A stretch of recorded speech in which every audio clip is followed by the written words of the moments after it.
Hello, Storytelling Ron here, and I want to talk about the Islamization of Europe. This has been going on for quite a while. Why is this happening? Why is the left, Democrats, Labor Party, socialist, globalist, why are they trans? Why are they allying with Islam?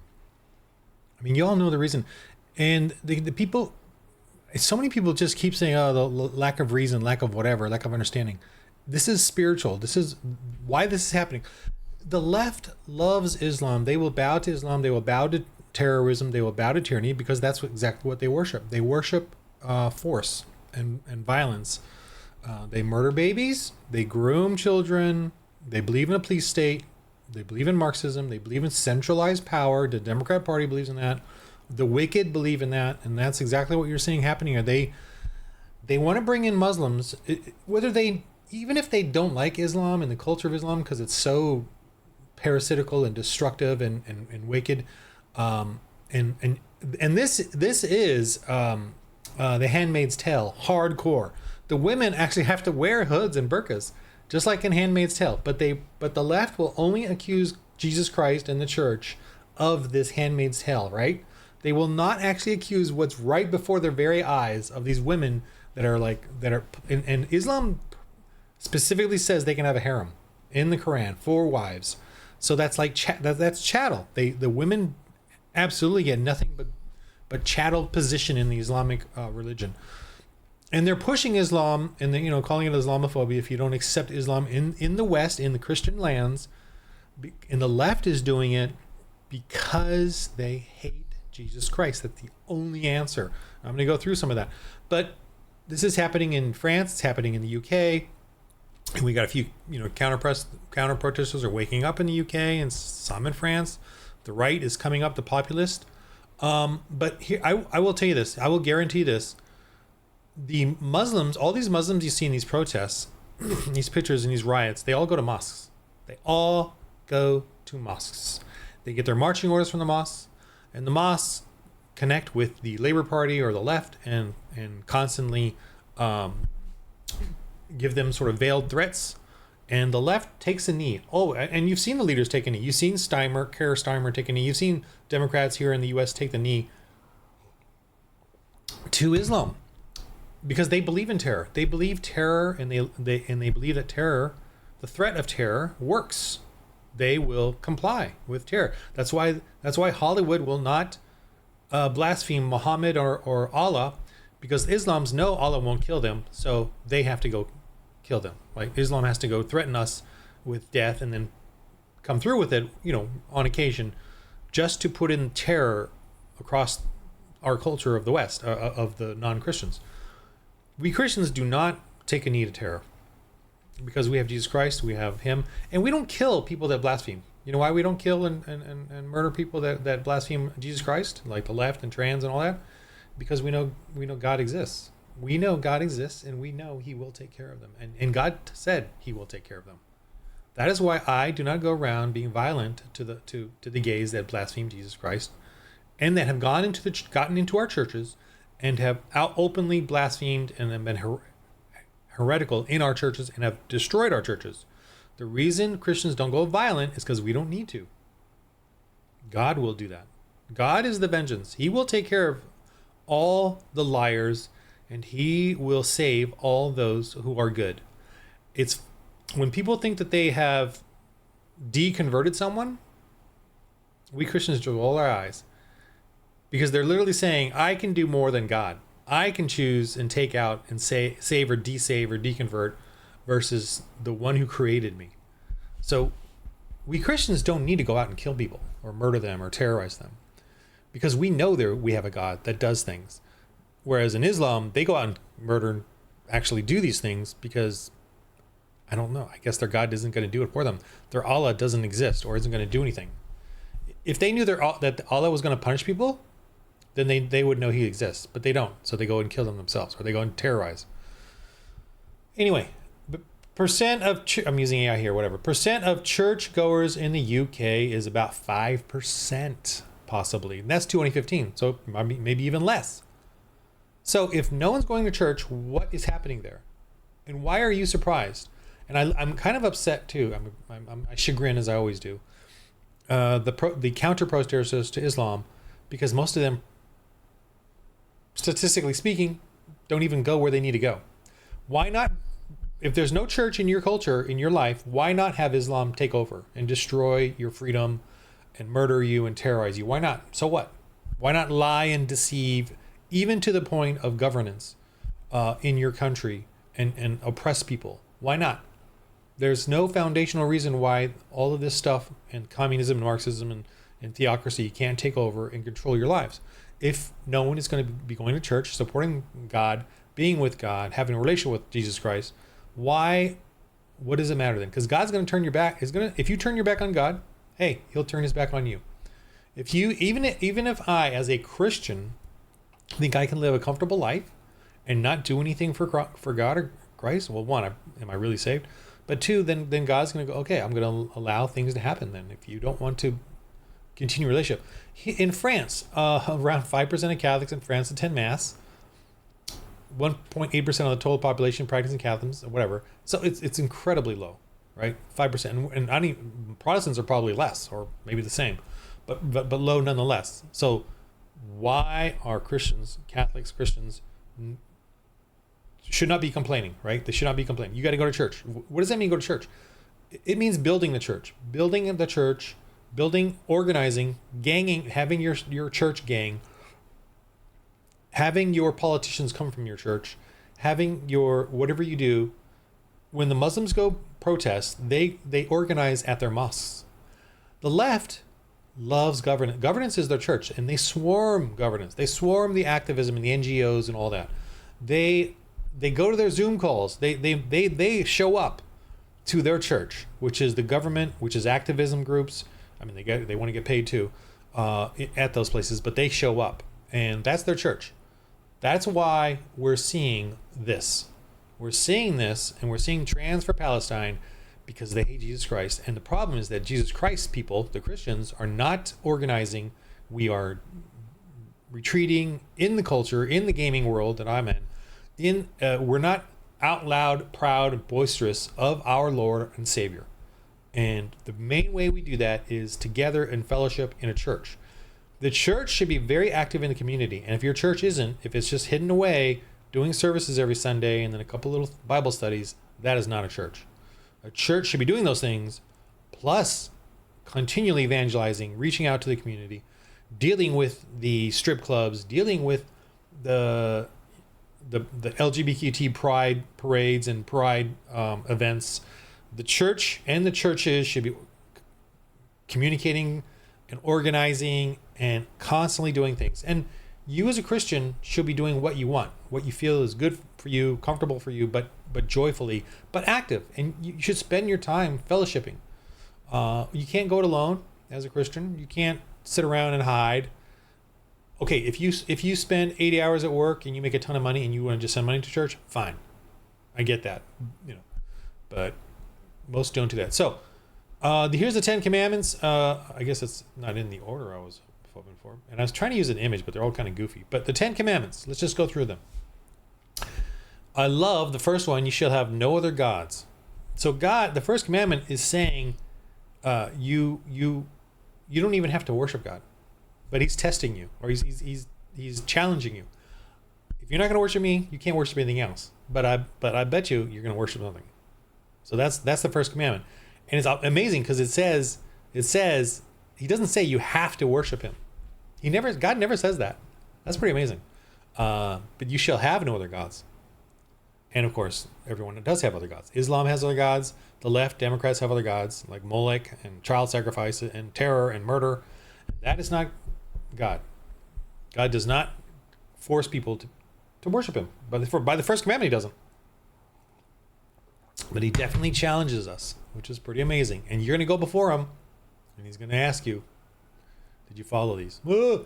Okay, second commandment, I believe, is you should not make idols, which is, he just makes basically the first two commandments is all about him, or all about this worship thing.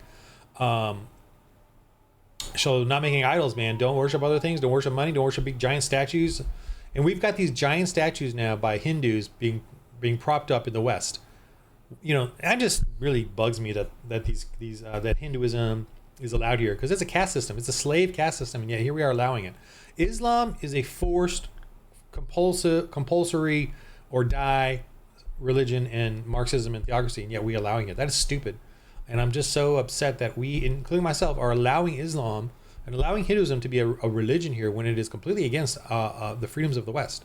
Christian nationalism, which is what I am, and is a vague term anyway, is espousing Christian,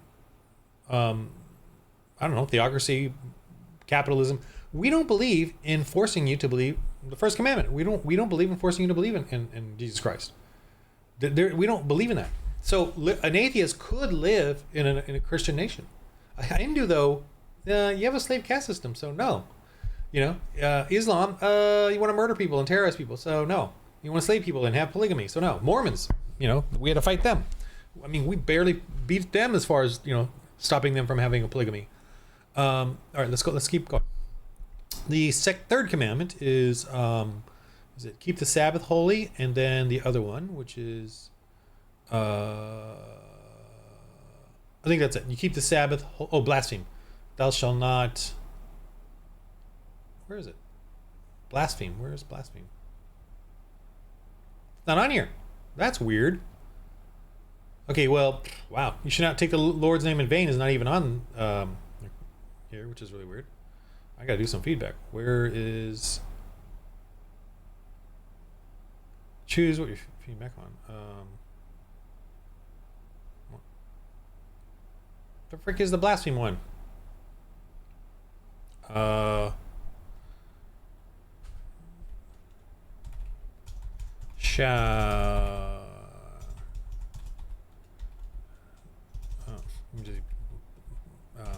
Blaspheme is missing.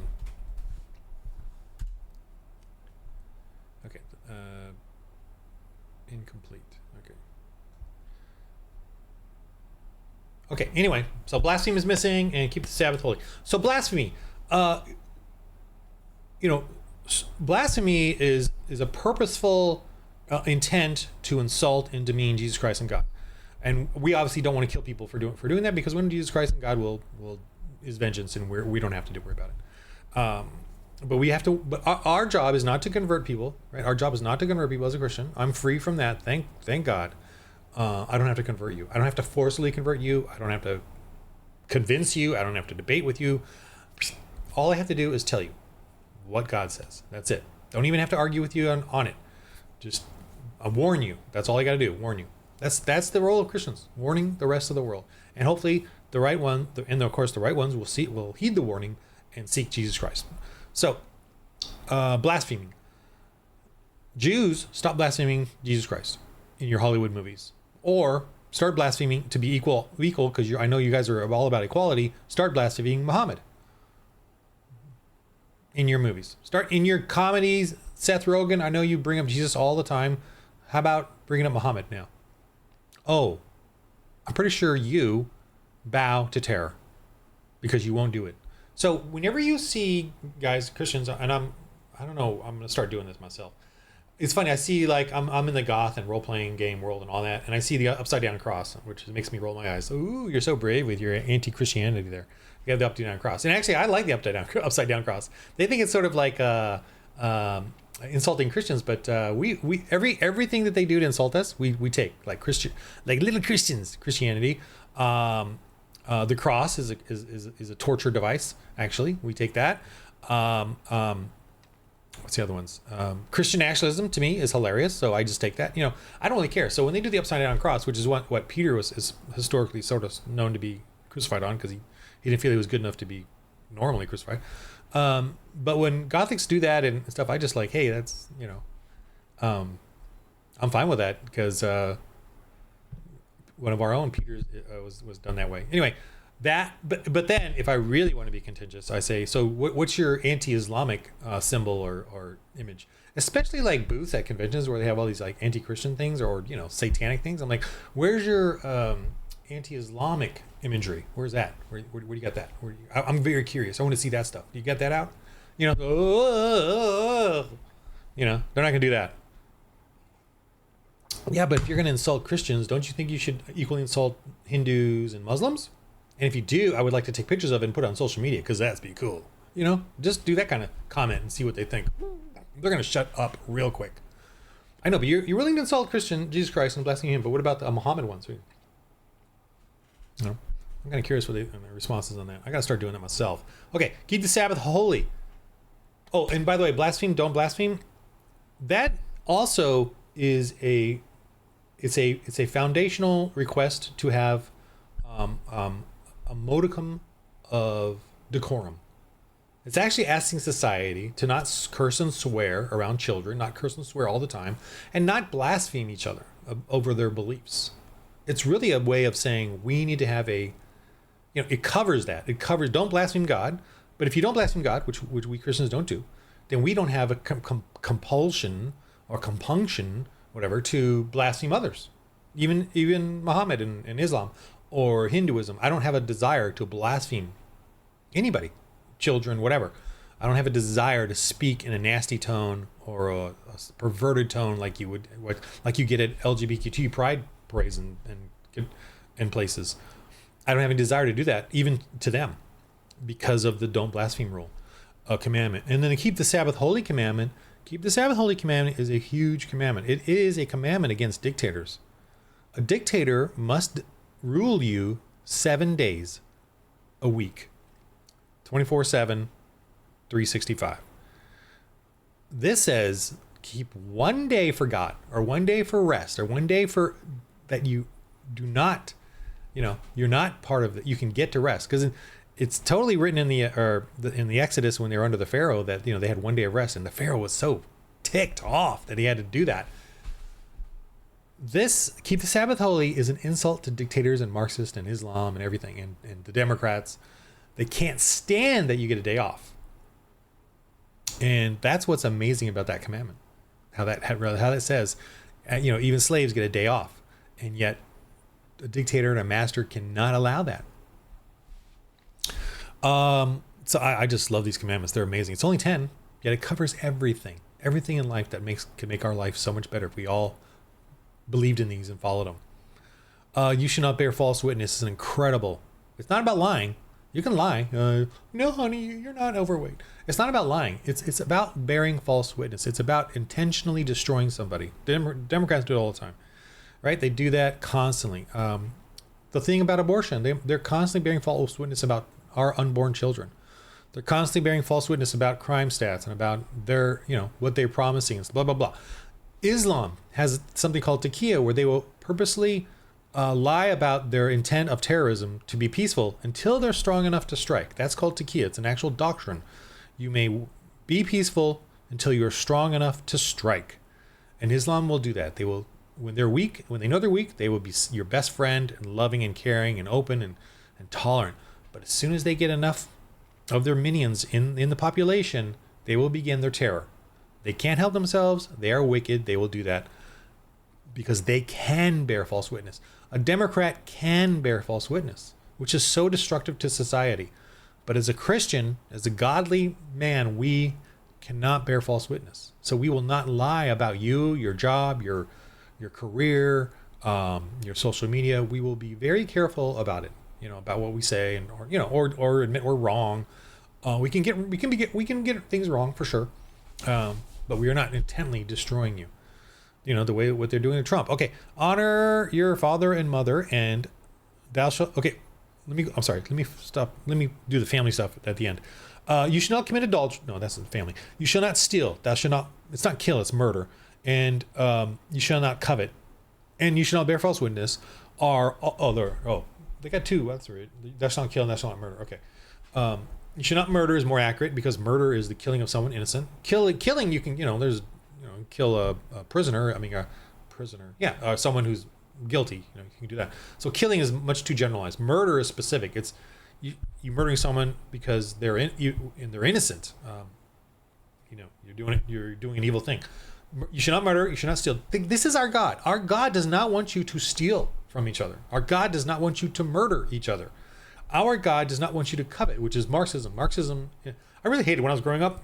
It was all about like advertising. Oh, you want your neighbor's car, or that's bullcrap. It's Marxism. Marxism is about taking everyone's property, and then taking it and then controlling it, centralized power. Coveting is coveting the wife. So Democrats want to take your children. They want to own your children in the public education system and force it. So that's coveting, because you should not covet your wife is your family, and you should not covet your property. They should not covet you should not covet your neighbor's property, right? Your neighbor's wife, your neighbor's property. That's communism, taking control of everything.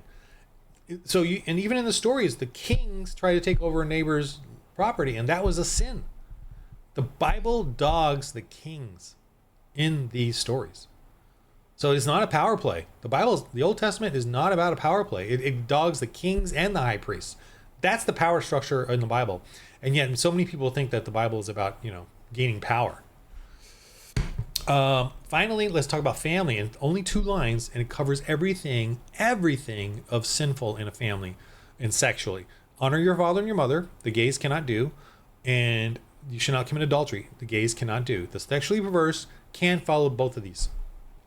Honoring your father and mother is honoring father, mother, husband, wife, male, female, and children. It's all about, and it's honor your father and mother. So it's all about being a good father, being a good mother, being a dedicated husband and father, being dedicated for life and the children, because honoring your father is honoring their children. It's an amazing statement that covers all facets. And then don't commit adultery is an amazing thing, because adultery is sex outside of marriage, and marriage is defined as father and a mother, husband and wife. So any sex outside of that is adultery, and perverse and destructive and exploitive. And disease ridden. It causes so many diseases when we have a promiscuous society. It's terrible and enslaving. And and think about like in Thailand. I see those videos on YouTube every now and then. I watch those gross fat German white guys, in Thailand with those young girls that are all sexualized and probably HIV and disease ridden. I'm just like, wow. I have watched a little bit of some of them just in fascination of just this sort of open sin and grotesqueness of it. No, I'm not. I am not sitting there masturbating to it or anything. I'm watching it like, because I got the Holy Spirit on me. I do not masturbate to porn. Just so you all know. But man, it's just incredible. So we got to get back to this. Is here's my little hardcore thing. Got to get back to church. Got to get back to church. Got to build the church. Got to be involved in your church. You got to build up the morality of your men in the church. And you're gonna rant. If you go to church and let people know I'm a little angry and ranty, which is what I do, so they know where I'm standing, and then they help me sharpen up my eye. They help refine me, my humility, my patience, and all that. So man. So just I'm gonna do. I got another video to do, but I'm gonna do it later. Same stuff, but anyway, that's enough for now. Get back to church. Get busy at your church. Get involved somehow. Figure it out and make sure you're joyful about it. And you don't have to say yes to everyone at church. You don't have to do that. No, be guarded. Because there's so many at church that are just there for the wrong reasons or doing the wrong thing, and they need to be refined as well. And saying no is a good way to refine them. Okay, so don't feel like when you go to church you have to do everything, serve in everything. No, you do not. Absolutely not. You will take your time, try things, but you can say no. This is not for me. I'm going to work on this, and do it in a humble way, whatever. But yeah, okay. The game of life, everybody. Roll holy dice, man. We gotta roll holy dice, and check out my games, man.